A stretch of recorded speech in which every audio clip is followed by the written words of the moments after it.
ഇന്നത്തെ നിലയിൽ നിന്നും മുന്നോട്ട് പോകേണ്ടതുണ്ട്.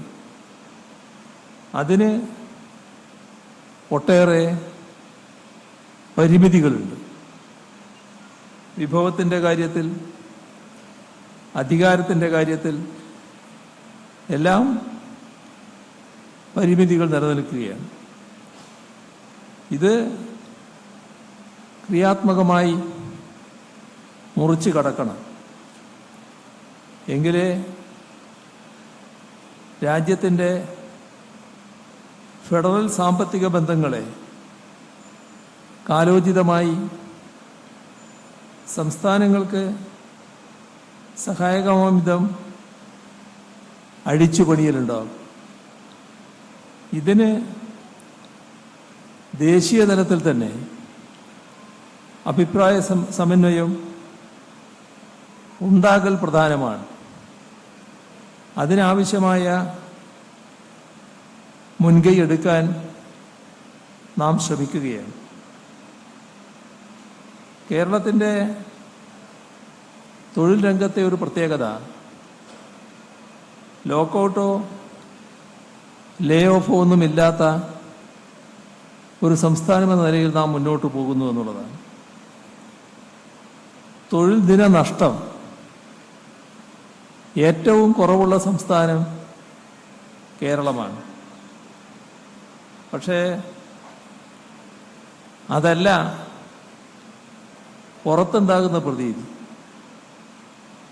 കേരളത്തിനെതിരെ വൻ വ്യാജ പ്രചരണങ്ങളാണ് ഉയർന്നു വരുന്നത്. ഈ നാട്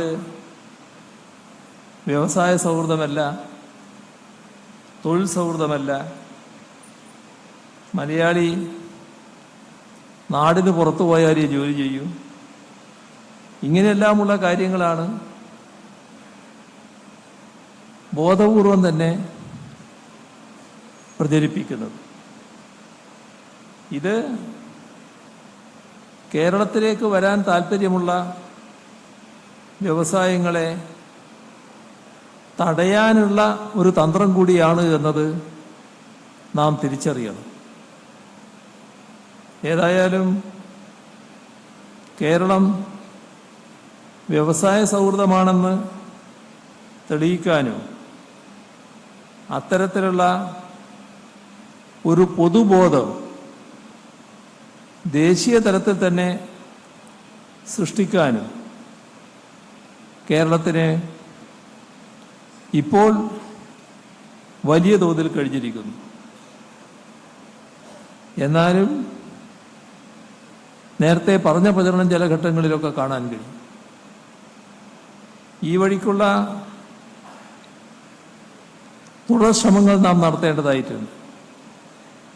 ദേശീയ തലത്തിൽ തന്നെ സൃഷ്ടിക്കപ്പെട്ട ഈ പൊതുബോധ്യം ശക്തിപ്പെടുത്തലാണ് ആവശ്യം. അക്കാര്യത്തിൽ നിങ്ങളേവരുടെയും പിന്തുണ ഉണ്ടാകണമെന്നാണ് ആദ്യമേ തന്നെ അഭ്യർത്ഥിക്കാനുള്ളത്. ട്രേഡ് യൂണിയൻ രംഗത്ത് ദീർഘകാലത്തെ അനുഭവമുള്ളവരാണ് നിങ്ങളെല്ലാവരും. നമ്മുടെ രാജ്യത്ത് ആദ്യമായി ഒരു തൊഴിൽ നയം കേരളത്തിലാണ് ആവിഷ്കരിച്ചത് നിങ്ങൾക്കറിയാം. സംതൃപ്തവും സദാ പ്രവർത്തന നിരതവുമായ ഒരു തൊഴിൽ മേഖല സംസ്ഥാനത്തിൻ്റെ സാമൂഹ്യ സാമ്പത്തിക വളർച്ചയ്ക്കും സമഗ്ര വികസനത്തിനും അത്യന്താപേക്ഷിതമാണ്. അത്തരമൊരു ബോധ്യത്തിലാണ് തൊഴിൽ നയത്തിന് രൂപം കൊടുത്തത്. അതിൻ്റെ അടിസ്ഥാനത്തിൽ മികച്ച തൊഴിലിട സംസ്കാരം ഉറപ്പാക്കാനും തൊഴിൽ സംബന്ധമായ പ്രതിബന്ധങ്ങളെ സാമൂഹ്യ പ്രതിബദ്ധതയോടെ നേരിടാൻ തൊഴിലാളികളെ സജ്ജമാക്കാനും നമുക്ക് കഴിഞ്ഞു എന്നതാണ് യാഥാർത്ഥ്യം. ഇവിടെ മികച്ച നിലയിലാണ് തൊഴിലാളി തൊഴിലുടമ ബന്ധങ്ങൾ പോകുന്നത്. അതേപോലെ തന്നെ തൊഴിൽ കേസുകളും തർക്കങ്ങളും കുറവാണ്. നമ്മുടെ സംസ്ഥാനത്ത് നിലനിൽക്കുന്ന വിവേചനരഹിത സ്ത്രീ സൗഹൃദ തൊഴിലിടങ്ങൾ എല്ലാം പ്രത്യേകതയുള്ളതാണ്. നമ്മുടെ രാജ്യത്ത് പൊതുവായി സ്വീകരിക്കുന്ന നില കേന്ദ്ര പൊതുമേഖലാ സ്ഥാപനങ്ങൾ ഒന്നൊന്നായി വിൽക്കുന്ന രീതിയാണ്. അപ്പോൾ കേരളത്തിലെ അത്തരം പൊതുമേഖലാ സ്ഥാപനങ്ങളെ ഏറ്റെടുത്ത് പൊതുമേഖലയായി നിലനിർത്താനും രാജ്യത്തിന് മുതൽക്കൂട്ടാക്കാനും അവയിൽ ജോലിയെടുക്കുന്ന തൊഴിലാളികളെയും അവരുടെ കുടുംബാംഗങ്ങളെയും സംരക്ഷിക്കാനുമാണ് സംസ്ഥാന സർക്കാർ ശ്രമിക്കുന്നത്. ഇപ്പോൾ വെള്ളൂരിലെ കേരള പേപ്പർ പ്രോഡക്റ്റ് കമ്പനി, കാസർകോട്ട് BEML, പാലക്കാട്ട് ഇൻസ്ട്രുമെന്റേഷൻ, അതിൻ്റെയൊക്കെ ഉദാഹരണങ്ങൾ നിങ്ങൾക്കെല്ലാവർക്കും അറിയാവുന്നതാണ്. നമ്മുടെ നാട്ടിലെ തൊഴിലില്ലായ്മ പരിഹരിക്കാൻ പൊതുമേഖല, സ്വകാര്യ മേഖല, ചെറുകിട വ്യവസായ മേഖല ഇവയുടെയെല്ലാം വിപുലീകരണം സാധ്യമാക്കാനായി കേരളത്തെ നിക്ഷേപ സൗഹൃദ സംസ്ഥാനമാക്കി മാറ്റാനും കഴിഞ്ഞു. ദേശീയപാത ഉൾപ്പെടെ പശ്ചാത്തല വികസന രംഗത്ത് വലിയ കുതിപ്പാണ് ഉണ്ടാക്കാനായത്. അതോടൊപ്പം അനുബന്ധ വികസനവും സാധ്യമാക്കി. വിഴിഞ്ഞം തുറമുഖം യാഥാർത്ഥ്യമാക്കി.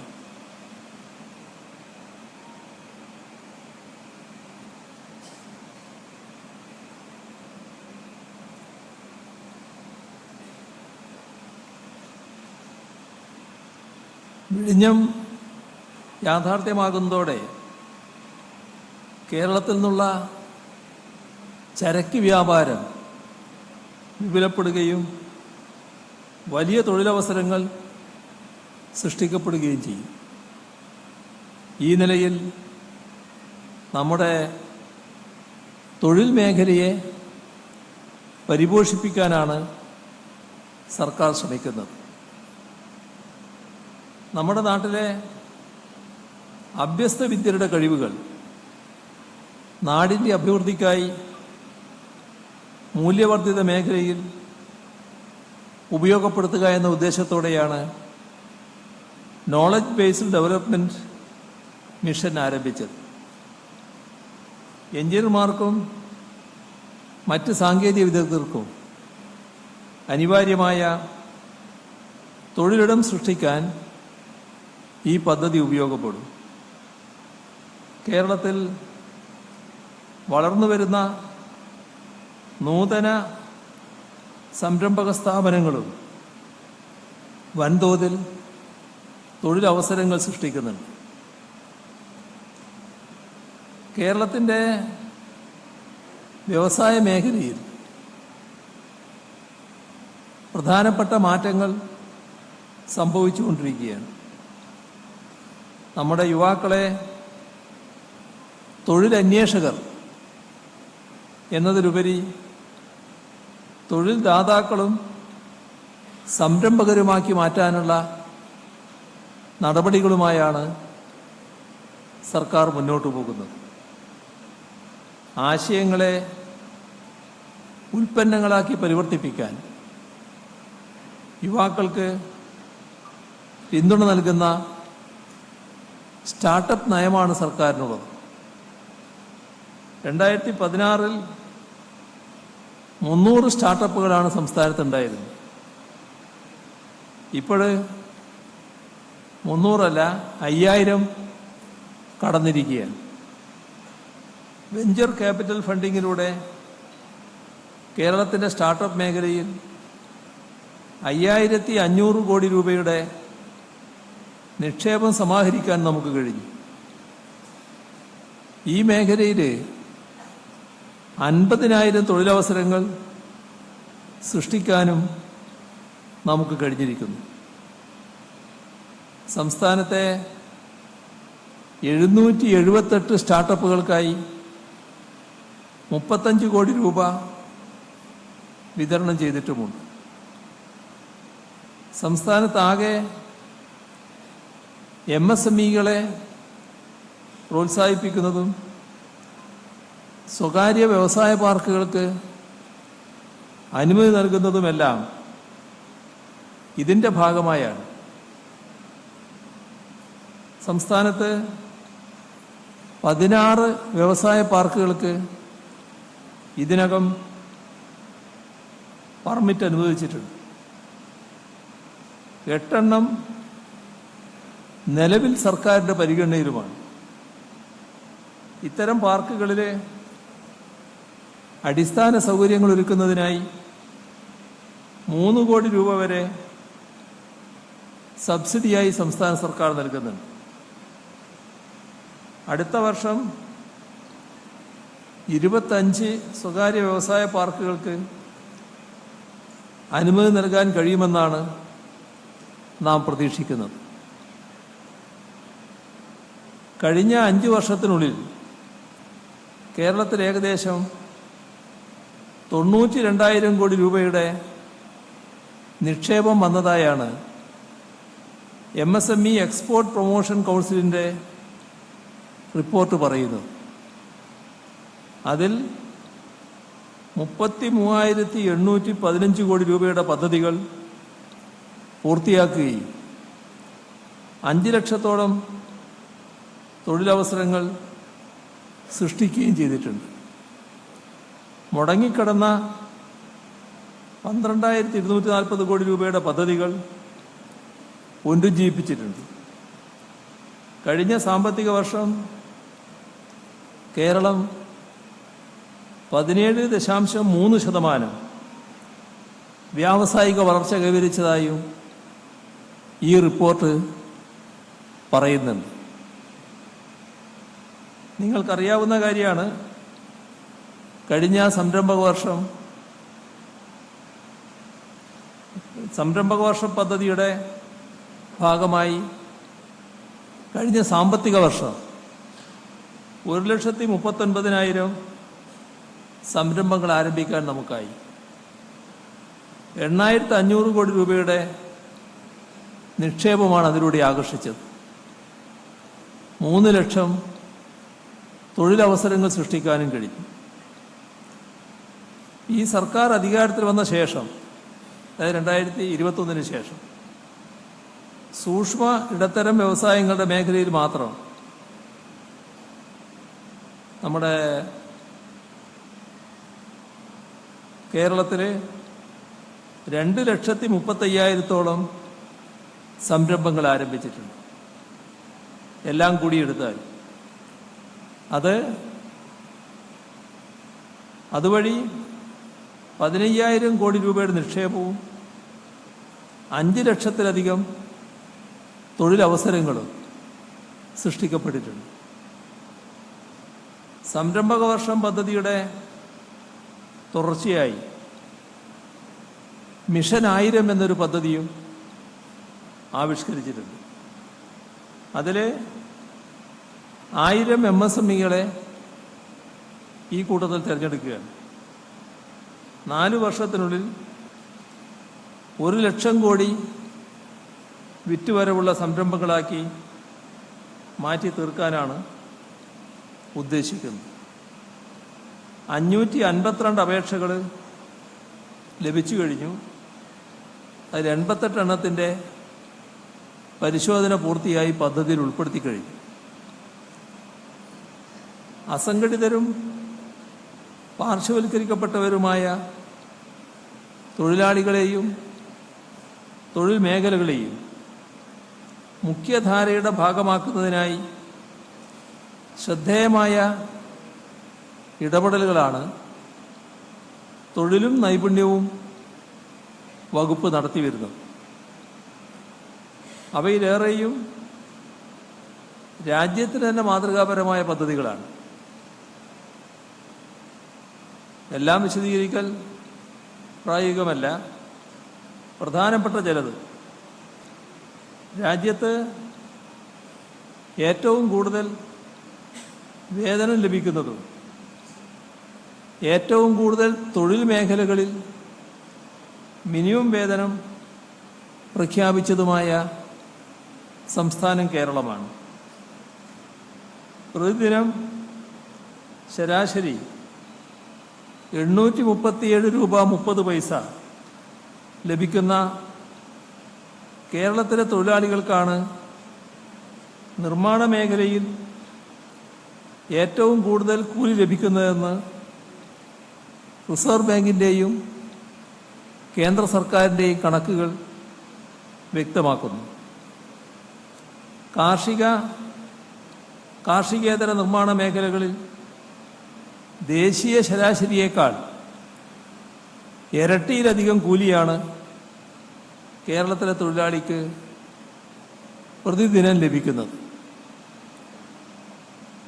ആരോഗ്യ വിദ്യാഭ്യാസ മേഖലകളിൽ കേരളം രാജ്യത്തിന് മാതൃകയാകുന്നതിനെക്കുറിച്ചാണ് പൊതുവെ ചർച്ച ചെയ്യപ്പെടാറുള്ളത്.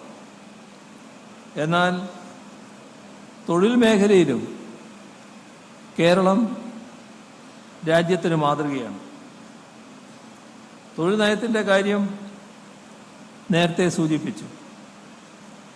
രാജ്യത്ത് 84 തൊഴിൽ മേഖലകളിൽ മിനിമം വേതനം പുതുക്കിയിട്ടുള്ള ഏക സംസ്ഥാനം കേരളമാണ്. ഇത് കൂടുതൽ മേഖലകളിലേക്ക് വ്യാപിപ്പിക്കുന്ന കാര്യം പരിഗണിക്കും. സ്ത്രീ തൊഴിലാളികൾക്കും തൊഴിലിടങ്ങളിൽ ഇരിക്കാനുള്ള അവകാശം ഉറപ്പാക്കിക്കൊണ്ടും സംസ്ഥാനം മാതൃകയായി തീർന്നിട്ടുണ്ട്. തൊഴിലാളികളുടെയും കുടുംബാംഗങ്ങളുടെയും സാമൂഹിക സാമ്പത്തിക സുരക്ഷ ഉറപ്പുവരുത്തുന്നതിനായി സംസ്ഥാനത്ത് 16 ക്ഷേമനിധി ബോർഡുകളാണ് നിലവിലുള്ളത്. ഇതിൽ 70 ലക്ഷത്തിലധികം അംഗങ്ങളുണ്ട്. ഇതുകൂടാതെ അസംഘടിതരായ തൊഴിലാളികൾക്കായി പ്രത്യേക ക്ഷേമനിധി സംവിധാനവും നിലവിലുണ്ട്. ഈ സർക്കാർ അധികാരത്തിലെത്തിയ ശേഷം വിവിധ ക്ഷേമനിധി ബോർഡുകൾ വഴി തൊഴിലാളികൾക്കും അവരുടെ കുടുംബങ്ങൾക്കും നാളിതുവരെ 2764 കോടി 37 ലക്ഷം രൂപയുടെ ആനുകൂല്യങ്ങൾ വിതരണം ചെയ്തു. അഡ്വാൻസ്ഡ് ഇൻഫർമേഷൻ ഇന്റർഫേസ് സിസ്റ്റം എന്ന പ്രത്യേക സോഫ്റ്റ്വെയറിലൂടെ മുഴുവൻ തൊഴിലാളി ക്ഷേമനിധി ബോർഡുകളെയും ഓൺലൈൻ സംവിധാനത്തിന് കീഴിലാക്കി. അർഹമായ ആനുകൂല്യങ്ങൾ സമയബന്ധിതമായി വിതരണം ചെയ്യുന്നതിന് ഇത് സഹായകമായിട്ടുണ്ട്. കേരളത്തിലെ തൊഴിൽ മേഖലയിൽ അതിഥി തൊഴിലാളികളുടെ എണ്ണം ചെറുതല്ല എന്ന് നമുക്കറിയാം. മറ്റ് സംസ്ഥാനക്കാർ എന്ന നിലയിൽ അവരെ മാറ്റി നിർത്തുകയല്ല, മറിച്ച് ചേർത്ത് പിടിക്കുകയാണ് സംസ്ഥാന സർക്കാർ ചെയ്യുന്നത്. അതിഥി തൊഴിലാളികൾക്ക് ഇത്രയധികം ക്ഷേമ പദ്ധതികൾ പ്രഖ്യാപിച്ച മറ്റൊരു സംസ്ഥാനവും രാജ്യത്തില്ല. രാജ്യത്താദ്യമായി അതിഥി തൊഴിലാളികൾക്ക് ആരോഗ്യ ഇൻഷുറൻസ് ഏർപ്പെടുത്തിയ സംസ്ഥാനം കേരളമാണ്. 25,000 രൂപയുടെ സൗജന്യ ചികിത്സാ സഹായം, അപകടത്തിൽ മരിക്കുന്നവരുടെ ആശ്രിതർക്ക് 2 ലക്ഷം രൂപ, അംഗവൈകല്യം സംഭവിക്കുന്നവർക്ക് 1 ലക്ഷം രൂപ. ഈ രീതിയിലാണ് സഹായം. മാത്രമല്ല, മരണമടയുന്ന അതിഥി തൊഴിലാളിയുടെ മൃതശരീരം നാട്ടിലെത്തിക്കുന്നതിലേക്കുള്ള ചെലവും സർക്കാർ വഹിക്കുകയാണ്.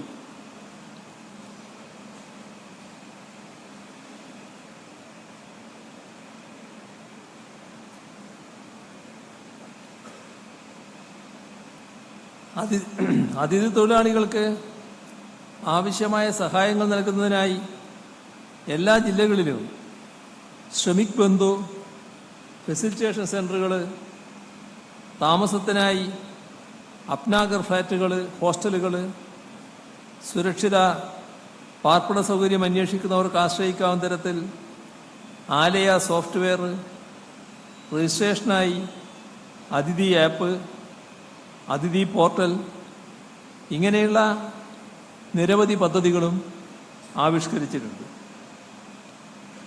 രാജ്യത്തെ തൊഴിൽ മികവിനും മികച്ച തൊഴിലിടങ്ങൾക്കും പുരസ്കാരം നൽകുന്ന ഒരേ ഒരു സംസ്ഥാനം കേരളമാണ്. 1 ലക്ഷം രൂപയും പ്രശസ്തി പത്രവും ഫലകവും അടങ്ങുന്ന തൊഴിലാളി ശ്രേഷ്ഠ പുരസ്കാരം 19 മേഖലകളിലായി മികച്ച തൊഴിലാളികൾക്ക് നൽകി വരുന്നുണ്ട്. കൂടാതെ മികച്ച 11 തൊഴിലിടങ്ങൾക്ക് മുഖ്യമന്ത്രിയുടെ എക്സലൻസ് അവാർഡും നൽകി വരുന്നു. തൊഴിലിടങ്ങളിൽ ലിംഗനീതി ഉറപ്പാക്കുന്നതിന് ഒട്ടേറെ നടപടികളാണ് സർക്കാർ കൈക്കൊണ്ടിട്ടുള്ളത്. രാത്രികാലങ്ങളിലും തൊഴിലെടുക്കുന്നതിന് സ്ത്രീകൾക്ക് അവസരമൊരുക്കി. ഒപ്പം അവരുടെ സുരക്ഷ ഉറപ്പാക്കുന്നതിന് കർശന നിർദ്ദേശങ്ങൾ പുറപ്പെടുവിച്ചു. സഹജ കോൾ സെൻ്റർ ആരംഭിച്ചത് ഇതിൻ്റെ ഭാഗമായാണ്.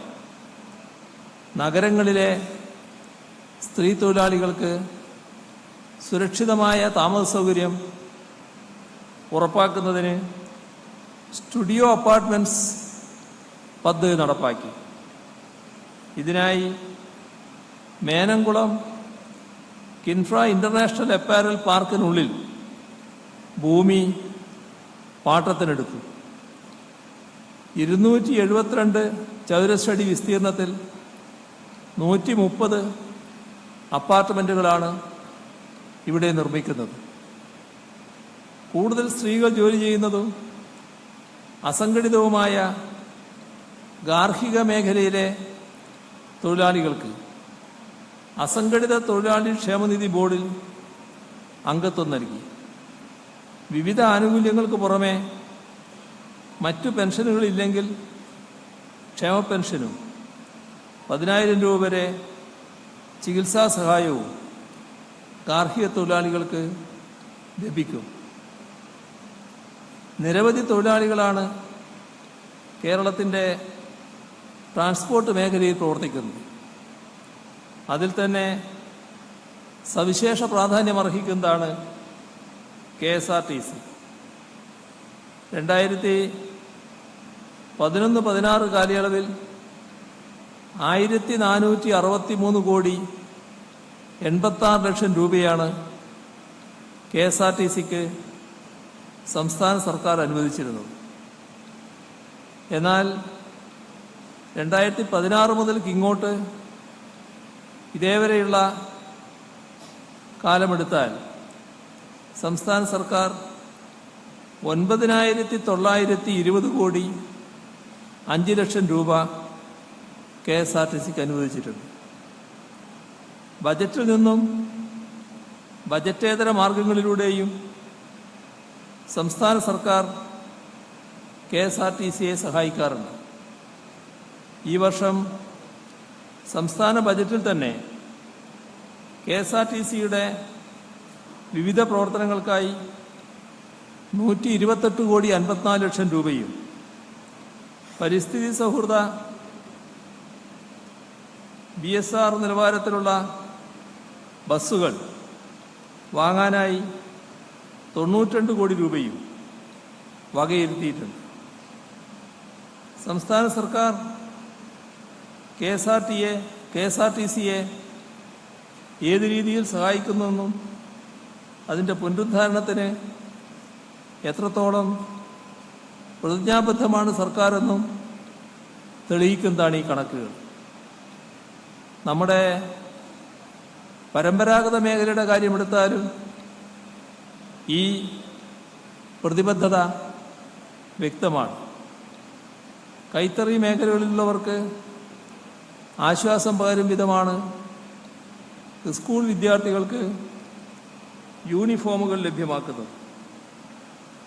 കശുവണ്ടി മേഖലയിലുള്ളവർക്ക് ആശ്വാസം പകരാനായി അസംസ്കൃത കശുവണ്ടി ഇറക്കുമതി ചെയ്യുന്നതടക്കമുള്ള നടപടികൾ കൈക്കൊണ്ടിട്ടുണ്ട്. കയറുൾപ്പെടെയുള്ള പരമ്പരാഗത മേഖലകളുടെ ആധുനികവൽക്കരണത്തിനായി പ്രത്യേക പദ്ധതി ആവിഷ്കരിക്കുകയും പ്രത്യേകമായി തുക വകയിരുത്തുകയും ചെയ്തിട്ടുണ്ട്. ഈ സർക്കാർ അധികാരത്തിൽ വന്ന ശേഷം ഇന്ത്യക്കകത്തും പുറത്തുനിന്ന് അസംസ്കൃത കശുവണ്ടി ശേഖരിച്ച് കേരളത്തിലെ കശുവണ്ടി വ്യവസായ മേഖലയിൽ വിതരണം ചെയ്യുന്നതിനായി 166,70,00,000 രൂപ സ്പെഷ്യൽ പർപ്പസ് വെഹിക്കിളായ കേരള കാഷ്യൂ ബോർഡിന് അനുവദിച്ചിട്ടുണ്ട്. ഇത്തവണത്തെ ബജറ്റിൽ റിവോൾവിംഗ് ഫണ്ടായി ബോർഡിന് 40,81,00,000 രൂപ അനുവദിച്ചിട്ടുണ്ട്. കശുവണ്ടി വ്യവസായത്തെയും തൊഴിലാളികളെയും സഹായിക്കാൻ ഉദ്ദേശിക്കുന്ന കശുവണ്ടി പുനരുജ്ജീവന പദ്ധതിക്ക് 30 കോടി രൂപയാണ് വകയിരുത്തിയിട്ടുള്ളത്. ഇത്തവണത്തെ ബജറ്റിൽ നെയ്ത്തുകാരുടെയും അനുബന്ധ തൊഴിലാളികളുടെയും ഉൽപാദനക്ഷമത വർദ്ധിപ്പിക്കാനായി 4.5 കോടി രൂപയാണ് വകയിരുത്തിയിരിക്കുന്നത്. കൈത്തറി ഗ്രാമങ്ങൾ രൂപീകരിക്കുന്ന പദ്ധതിക്ക് 4 കോടി രൂപ വകയിരുത്തിയിട്ടുണ്ട്. കൈത്തറി യന്ത്രത്തറി മേഖലക്കായി ആകെ 51,89,00,000 രൂപയാണ് വകയിരുത്തിയിട്ടുള്ളത്. കയർ മേഖലയുടെ പുനരുജ്ജീവനത്തിനും ആധുനികവൽക്കരണത്തിനുമായി 32 കോടി രൂപയാണ് വകയിരുത്തിയിരിക്കുന്നത്. ഗവേഷണ വികസന പദ്ധതികൾക്കായി 7 കോടി രൂപയും ആ മേഖലയിൽ വകയിരുത്തിയിട്ടുണ്ട്. കയറിൻ്റെ വിലസ്ഥിരത ഉറപ്പുവരുത്തുന്നതിനായി 38 കോടി രൂപയാണ് വകയിരുത്തിയിട്ടുള്ളത്. കശുവണ്ടി വ്യവസായ മേഖലയിലെ തൊഴിലാളികളുടെ മിനിമം വേതനം അടിസ്ഥാന ശമ്പളത്തിൻ്റെ 23% വർദ്ധിപ്പിക്കാനാണ്. സംസ്ഥാനത്തെ തേയില, കാപ്പി, റബ്ബർ, ഏലം തുടങ്ങിയ തോട്ടം മേഖലകളിലെ തൊഴിലാളികളുടെ വേതനം 2022 ഡിസംബർ മാസത്തിലെ അടിസ്ഥാന ശമ്പളത്തോടൊപ്പം 41 രൂപ കൂടി വർദ്ധിപ്പിക്കാൻ തീരുമാനിച്ചു. 2023 ജനുവരി 1 മുതൽ മുൻകാല പ്രാബല്യത്തിലാണ് വർധനവ് വരുത്തിയിട്ടുള്ളത്. ബീഡി, ഖാദി, ഈറ്റ, കാട്ടുവള്ളി, മത്സ്യം, കയർ ഇത്തരം പരമ്പരാഗത തൊഴിൽ മേഖലകളിലെ മിനിമം വേതനത്തിനുള്ള കുറവ് പരിഹരിക്കുന്നതിന് ഇൻകം സപ്പോർട്ട് സ്കീം എന്ന പ്രത്യേക പദ്ധതി നടപ്പാക്കി വരികയാണ്. അസംഘടിത മേഖലയിലുള്ളവർക്കും താഴ്ന്ന വരുമാനക്കാരായ തൊഴിലാളികൾക്കുമായി ജനനി ഭവന പദ്ധതി നടപ്പാക്കി വരുന്നുണ്ട്. ഇതിൻ്റെ ഭാഗമായി ഇടുക്കി അടിമാലിയിൽ 217 അപ്പാർട്ട്മെൻറ്റുകൾ നിർമ്മിച്ചു. അത് ഗുണഭോക്താക്കൾ കൈമാറാനുമായി. എറണാകുളം ജില്ലയിലെ പോഞ്ഞശ്ശേരിയിൽ 12 നിലകളിലായി 74 അപ്പാർട്ട്മെൻറ്റുകളും നിർമ്മിച്ചു. തോട്ടം മേഖലയിലെ തൊഴിലാളികൾക്ക് തൊഴിലിടത്തിനടുത്ത് പാർപ്പിട സൗകര്യം ഒരുക്കുന്നതിനായി ഓൺ യുവർ ഓൺ ഹൗസിംഗ് എന്നൊരു പദ്ധതി ആരംഭിച്ചു. മൂന്നാറിലെ KDH വില്ലേജിൽ 9 സ്വതന്ത്ര വീടുകളുടെ നിർമ്മാണം പൂർത്തിയാക്കി. തോട്ടം തൊഴിലാളികൾക്ക് അത് കൈമാറി. കുളത്തുപുഴയിലെ തിങ്കൾ കരിക്കം വില്ലേജിൽ RPLന്റെ കൈവശമുള്ള 5 ഏക്കർ സ്ഥലത്ത് ഇരട്ട ഭവന മാതൃകയിൽ 6 വീടുകളുടെ നിർമ്മാണം പൂർത്തീകരിച്ചു. RPLന് കൈമാറി. വിവിധ മേഖലകളിൽ പണിയെടുക്കുന്ന തൊഴിലാളികൾക്ക് ഗുണകരമായ വിധത്തിൽ തൊഴിൽ നിയമങ്ങളിൽ ആവശ്യമായ ഭേദഗതി വരുത്താനും സർക്കാർ തയ്യാറായി. അതിൽ ഏറ്റവും പ്രധാനമാണ് തോട്ടം തൊഴിലാളികളുടെ പെൻഷൻ പ്രായം 58 നിന്നും 60 വയസ്സായി വർദ്ധിപ്പിച്ചത്. ചുമട്ടുതൊഴിലാളികൾക്ക് ആശ്വാസകരമാം വിധം ചുമടുഭാരം കുറച്ചുകൊണ്ടും നിയമഭേദഗതി വരുത്തി. പരമാവധി ചുമടുഭാരം പുരുഷന്മാർക്ക് 75 കിലോയിൽ നിന്ന് 55 കിലോഗ്രാമായും സ്ത്രീകൾക്കും കൗമാരക്കാർക്കും 35 കിലോ ആയും കുറച്ചു. മരങ്ങൾ, ചെറുവൃക്ഷങ്ങൾ, മറ്റ് തടസ്സങ്ങൾ എന്നിവ നീക്കുന്നതിനിടെ അപകടമരണം സംഭവിച്ചാൽ അത് ജോലി സ്ഥലത്തെ മരണമായി കണക്കാക്കി നിർമ്മാണ തൊഴിലാളികൾക്ക് ആനുകൂല്യം നൽകുന്നതിനുള്ള നിയമ ഭേദഗതി നടപ്പിലാക്കി. അസംഘടിത മേഖലയിലെ തൊഴിലാളികൾക്ക് അപകടമരണ ഇൻഷുറൻസ് ഏർപ്പെടുത്തി. ഈ പദ്ധതി പ്രകാരം അപകടമരണം സംഭവിക്കുന്ന തൊഴിലാളികളുടെ അനന്തരാവകാശികൾക്ക് 5 ലക്ഷം രൂപ വരെ ധനസഹായം ലഭിക്കും. പഠനത്തോടൊപ്പം തൊഴിൽ ചെയ്യുന്നതിന് വിദ്യാർത്ഥികൾക്ക് അവസരമൊരുക്കുന്നതിനാണ് കർമ്മചാരി പദ്ധതി ആരംഭിച്ചത്. വിവിധ തൊഴിൽ മേഖലകളിൽ ജോലി പരിചയം നേടുന്നതിനും നൈപുണ്യ വികസനത്തിനുമായ മികച്ച തൊഴിൽ സാധ്യതകൾ കണ്ടെത്തുന്നതിനും വിദ്യാർത്ഥികളെ പ്രാപ്തമാക്കുന്ന ഈ പദ്ധതിയുടെ ആദ്യഘട്ടത്തിന് എറണാകുളത്ത് തുടക്കമായി കഴിഞ്ഞു. തൊഴിലാളികൾക്കിടയിലെ ലഹരി വിരുദ്ധ ബോധവൽക്കരണത്തിനായി കവച് എന്നൊരു പദ്ധതി ആരംഭിച്ചു. ഇതിൻ്റെ ഭാഗമായി ഊർജിതമായ ബോധവൽക്കരണ പ്രവർത്തനങ്ങൾ നടന്നു വരികയാണ്. ഓട്ടോ ടാക്സി ഡ്രൈവർമാരടക്കമുള്ള മോട്ടോർ തൊഴിലാളികൾക്ക് യാത്രക്കിടെ മിതമായ നിരക്കിൽ തങ്ങുന്നതിനായി തിരുവനന്തപുരം, കോഴിക്കോട്, എറണാകുളം ജില്ലകളിൽ വിശ്രമ കേന്ദ്രങ്ങൾ നിർമ്മിക്കാൻ അനുമതിയായി. താമസം വിന ഇവയുടെ നിർമ്മാണം ആരംഭിക്കും. തൊഴിലും തൊഴിലാളി ക്ഷേമവും മേഖലയിലെ വിവിധ പ്രവർത്തനങ്ങൾക്കായി ഇത്തവണത്തെ ബജറ്റിൽ 464 കോടി രൂപയാണ് നീക്കിവച്ചിരിക്കുന്നത്. തോട്ടം തൊഴിലാളികളുടെ ദുരിതാശ്വാസ നിധിയിലേക്കായി 1 കോടി രൂപ വകയിരുത്തിയിട്ടുണ്ട്. അസംഘടിത മേഖലയിലെ തൊഴിലാളികൾക്കുള്ള സാമൂഹ്യ സംരക്ഷണ പദ്ധതിക്കായി 8 കോടി രൂപ വകയിരുത്തിയിട്ടുണ്ട്. അസംഘടിത മേഖലയിലെ സ്ത്രീ തൊഴിലാളികൾക്ക് പ്രസവാനുകൂല്യം നൽകുന്നതിനുള്ള 6 കോടി രൂപയും ഇതിൽ ഉൾപ്പെടുന്നുണ്ട്. പരമ്പരാഗത തൊഴിൽ മേഖലകളായ ബീഡി, ഖാദി, മുള, ചൂരൽ, മത്സ്യബന്ധനവും സംസ്കരണവും, കശുവണ്ടി, കയർ, തഴപ്പായ, കരകൗശലം ഇത്തരം മേഖലകളിലെ തൊഴിലാളികൾക്ക് 1250 രൂപ നിരക്കിൽ ധനസഹായം നൽകുന്നതിനായി 90 കോടി രൂപയും വകയിരുത്തിയിട്ടുണ്ട്. നിലവിൽ വാടക കെട്ടിടങ്ങളിൽ പ്രവർത്തിച്ചു വരുന്ന മൂന്നാറിലെ തൊഴിൽ തോട്ടം മേഖലകളിലെ ഓഫീസുകൾ ഒരു കുടക്കീഴിൽ കൊണ്ടുവരുന്നതിനായി തൊഴിൽ സമുച്ചയം നിർമ്മിക്കുകയാണ്. അതിഥി തൊഴിലാളികൾക്ക് 25,000 രൂപയുടെ ആരോഗ്യ ഇൻഷുറൻസ് സഹായമാണുള്ളത്. അപകടമരണത്തിനും വൈകല്യങ്ങൾക്കും സഹായം ഉറപ്പാക്കുന്ന ആവാസ് പദ്ധതിക്കായി 1.25 കോടി രൂപ നീക്കിവെച്ചിട്ടുണ്ട്.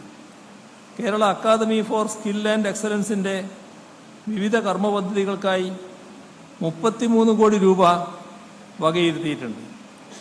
ITIകളുടെ ആധുനികവൽക്കരണത്തിനായി 25 കോടി രൂപയും കൂടുതൽ ട്രെയിനികൾക്ക് പരിശീലനം നൽകുന്നതിനുള്ള പദ്ധതികൾക്കായി 4.5 കോടി രൂപയും നീക്കിവെച്ചിട്ടുണ്ട്. എംപ്ലോയ്മെന്റ് എക്സ്ചേഞ്ച് രജിസ്റ്റർ ചെയ്തിട്ടുള്ള വിധവകൾ, ഉപേക്ഷിക്കപ്പെട്ടതോ വിവാഹമോചനം നേടിയതോ അവിവാഹിതരോ ആയ വനിതകൾ, ഭിന്നശേഷിക്കാരായ വനിതകൾ, കിടപ്പ് രോഗികളുടെ ഭാര്യമാർ എന്നിവർക്ക് സ്വയം തൊഴിൽ നൽകുന്നതിനുള്ള ശരണ്യ പദ്ധതിക്ക് 17 കോടി രൂപ വകയിരുത്തിയിട്ടുണ്ട്. ഇത്തരത്തിൽ കേരളത്തിൻ്റെ വികസന സ്വപ്നങ്ങൾക്ക് ചിറക് നൽകുന്ന തരത്തിൽ തൊഴിൽ മേഖലയാകെ മാറ്റത്തിൻ്റെ പാതയിലേക്ക് നയിക്കാനാണ് സംസ്ഥാന സർക്കാർ ശ്രമിക്കുന്നത്. ഒപ്പം തൊഴിലാളികളുടെ അവകാശ സംരക്ഷണത്തിനും സാമൂഹിക സാമ്പത്തിക സുരക്ഷയ്ക്കും വലിയ പ്രാധാന്യം നൽകുകയും ചെയ്യുന്നുണ്ട്. ലോകവ്യാപകമായി തൊഴിലാളി ക്ഷേമം ഉറപ്പുവരുത്തുന്ന നിയമങ്ങളും നയങ്ങളും അട്ടിമറിക്കപ്പെടുന്ന സാഹചര്യത്തിൽ തൊഴിലാളികളുടെ അവകാശങ്ങൾ സംരക്ഷിച്ചു അവരെ വിശ്വാസത്തിലെടുത്തും കൊണ്ടാണ് സംസ്ഥാന സർക്കാർ മുന്നോട്ടു പോകുന്നത്. രാജ്യത്ത് ട്രേഡ് യൂണിയൻ നിയമങ്ങൾ പരിഷ്കരിക്കുന്ന ഘട്ടത്തിൽ ട്രേഡ് യൂണിയൻ്റെ അഭിപ്രായം പരിഗണിക്കാനോ വരുത്തുന്ന മാറ്റങ്ങളുടെ കാര്യത്തിൽ അവരെ വിശ്വാസത്തിലെടുക്കാനോ കേന്ദ്ര സർക്കാർ തയ്യാറാവുന്നില്ല. തൊഴിൽ മേഖലയിൽ ഇതിനോടകം ഉണ്ടാക്കിയ ഒരുപാട് നേട്ടങ്ങൾ നഷ്ടപ്പെടുത്തുന്നവയാണ് പുതിയ തൊഴിൽ നിയമ ഭേദഗതികൾ. രാഷ്ട്രീയത്തിന് അതീതമായ ട്രേഡ് യൂണിയനുകളുടെ യോജിപ്പ് അതിനെതിരെ ഉണ്ടായി എന്നത് ആശാവഹമായ കാര്യമാണ്. കൂലിക്കൂടുതലിനും മെച്ചപ്പെട്ട സേവന വ്യവസ്ഥയ്ക്കും വേണ്ടി വിലപേശാനുള്ള കഴിവ് യൂണിയനുകൾക്ക് നഷ്ടപ്പെട്ടാൽ സമൂഹത്തിലൊട്ടാകെയുള്ള വേതനത്തിൻ്റെ അളവ് കുറയും. അത് അസമത്വം കൂട്ടുകയും ചെയ്യും. കഴിഞ്ഞ 10 കൊല്ലങ്ങളായി രാജ്യത്ത്, വിശേഷിച്ച് ഗ്രാമീണ മേഖലയിൽ കൂലി കുറഞ്ഞുകൊണ്ടിരിക്കുന്നതായി ഇന്ത്യ ലേബർ ബ്യൂറോ ചൂണ്ടിക്കാണിക്കുന്നു. വേറൊരു തരത്തിൽ പറഞ്ഞാൽ GDPയുടെ വളർച്ച സംബന്ധിച്ച അവകാശവാദങ്ങൾ ജനങ്ങളുടെ ജീവിതത്തിൽ പ്രതിഫലിക്കുന്നില്ല എന്നർത്ഥം. ലേബർ കോഡുകളെപ്പോലെ തൊഴിലാളികളെ പ്രതികൂലമായി ബാധിക്കുന്ന കേന്ദ്ര നിയമങ്ങളുടെ ആഘാതങ്ങളെ ചെറുക്കാൻ സംസ്ഥാനത്ത് ചട്ടങ്ങൾ രൂപീകരിക്കുന്ന ഘട്ടത്തിൽ തൊഴിലാളികളുടെ താൽപ്പര്യം സംരക്ഷിക്കാൻ സംസ്ഥാന സർക്കാർ പരമാവധി പരിശ്രമിക്കുന്നുണ്ട്. കേരള സർക്കാർ തൊഴിലാളി സംരക്ഷണ കാര്യത്തിൽ അതിശക്തമായ ഇടപെടലുകൾ നടത്തിക്കൊണ്ടിരിക്കുന്നു എന്ന കാര്യം നിങ്ങൾക്കേവർക്കും അറിയാവുന്നതാണ്. ഒരു വിജ്ഞാന നൂതനത്വ സമൂഹമായി കേരളത്തെ മാറ്റി തീർക്കാനുള്ള സർക്കാരിൻ്റെ ശ്രമങ്ങൾക്ക് ഗുണകരമാകുന്ന നിർദ്ദേശങ്ങളും അഭിപ്രായങ്ങളും കലവറയില്ലാതെ നിങ്ങളുടെ ഭാഗത്തുനിന്നുണ്ടാകണം എന്ന് അഭ്യർത്ഥിച്ചുകൊണ്ട് മറ്റു കൂടുതൽ കാര്യങ്ങളിലേക്ക് കടക്കാതെ ഈ പരിപാടിയുടെ ഔപചാരികമായ ഉദ്ഘാടനം നിർവഹിച്ചതായി അറിയിച്ചുകൊണ്ട് അവസാനിപ്പിക്കുന്നു. നിങ്ങൾക്കെൻ്റെ സ്നേഹാഭിവാദനം.